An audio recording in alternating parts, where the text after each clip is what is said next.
Hey guys, welcome to my channel. This is the Samsung QN90D. In this case, the 50 inches model is an LCD TV with a mini LED backlight technology and UVA panel. The amount of brightness on HDR and SDR is more than enough. The high dynamic range experience is pretty good. You will perceive a lot of details, vivid colors, a good contrast ratio. You must keep in mind that none of the current Samsung TVs will support Dolby Vision. Even so, with HDR10, which is the most common HDR technology currently, the experience is outstanding. Of course, this TV supports HDR10+, but currently there are not a lot of content with that HDR technology. You of course will also have the parameter known as color booster in case you need to saturate the colors even more. In general terms, I must say that the color saturation capacity of this TV is pretty high, is one of the best currently, and the out-of-the-box color accuracy of this TV is pretty good. I must say you won't need a calibrator for this. I also want to highlight the image upscaling job of this TV because it's pretty outstanding, but you must keep in mind that none of the current 4K TVs will show you a 4K result if the resolution of the content is really low. The gray uniformity of this TV is remarkable, the dirty screen effect isn't so noticeable, and when you watch content with a high volume color, you won't perceive the annoying dirty screen effect. Reflections handling on screen is also pretty good despite of having UVA panel, and this is due to the high amount of brightness this TV has. But the viewing angles aren't good, and this is because this TV has UVA panel. As you can see, the colors look washed out when you watch the screen from a very wide angle. The motion handling of this TV is also remarkable. This TV can decrease a lot the dotted effect automatically or manually, and the artifacts you will perceive are not annoying. Let's go now with the dark scenes performance, and you must keep in mind that this TV has UVA panel, is an LCD screen with mini LED backlight technology, and despite of the relatively small size of this model, it has a lot of dimming zones. All this combined, I mean the UVA panel, the mini LED backlight technology, and the dimming zones, will give this TV a very good performance, pretty similar to an OLED TV. The amount of clouding and the amount of blooming is near to zero, but the results may change according to every scene and every picture mode. For example, with the filmmaker and movie picture modes, you will perceive a high level of details but a slightly higher amount of blooming, and with the dynamic, standard and echo picture modes, you won't perceive blooming at all. The amount of clouding is almost zero, but the level of details isn't the best.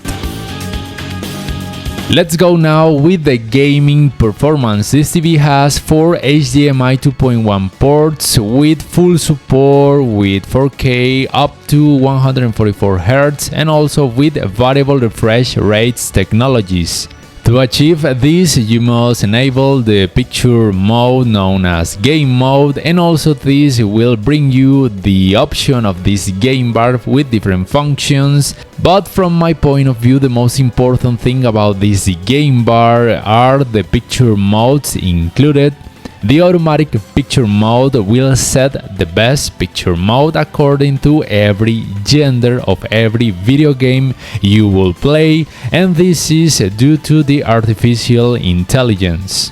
The input lag times I show you on screen are taken from the 65 inches model reviewed on ratings.com. And this is because I don't have a device which allow me to measure these times, but I think probably the results are pretty similar or the same between these two sizes.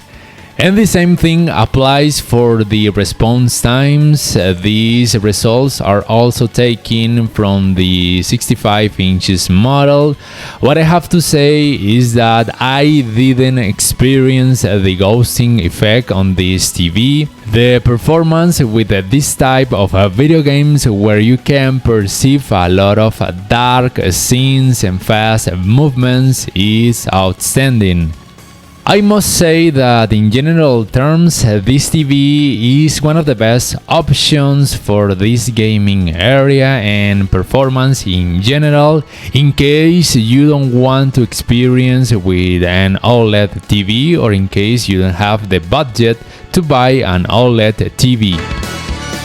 And in terms of the smart section of this review, you must understand that the operating system on Samsung TVs is Tizen by Samsung, of course. Is not Android, is not Google TV, and this is important because most people don't know this. And when you want to install some apps, some not official apps, is not so easy, or in fact is almost impossible on this operating system. But the App Store of the Tizen OS is pretty wide, but not as wider as the Play Store from Google. The remote, also known as One Remote, is small, is very ergonomic. It has the option to be charged by solar panel or by USB Type-C port. It also has the option for the button of microphone, and also has the hands-free voice control option in the software. It also has the ambient mode option in case you need it. Also supports the Daily Plus function. It also supports the function known as screen mirroring, and of course the multi-view option you're seeing right now, which can be very useful for most users. The smoothness of the operating system is one of the best. It's pretty fast. It has this menu with shortcuts icons, and these icons can be moved, as you can see, which is very useful. And it has a web browser, is only one, which belongs to this Tizen OS. It works pretty good. It has the option for voice commands, and you can play some videos from different websites, but some of them won't work. Now, in order to finish this video, I want to tell you that the audio system of this QN90D is outstanding in terms of sharpness, and the amount of distortion when increasing the amount of volume at the maximum capacity is almost zero. But it is true that this audio system isn't the most powerful currently on the market, but for a 50-inch model is more than good, and the bigger sizes of this model will have a more powerful audio system. So if you ask me if I recommend you the Samsung QN90D 50-inch model, I will say yes. I will say that the only real downside of this TV are the viewing angles, which are not the best, but it's normal because it has UVA panel. For everything else, it's a pretty good balanced TV, high amount of brightness, impressive dark scenes performance, impressive and outstanding gaming performance, and the sound system is more than good. Please let me know at the comment section down below what you think about this TV. Will you buy it? Yes or not, and why? And if you enjoyed this video, please hit the like button, subscribe if you haven't already, and enable the notification bell so you can know every time I upload a new video. Until next time.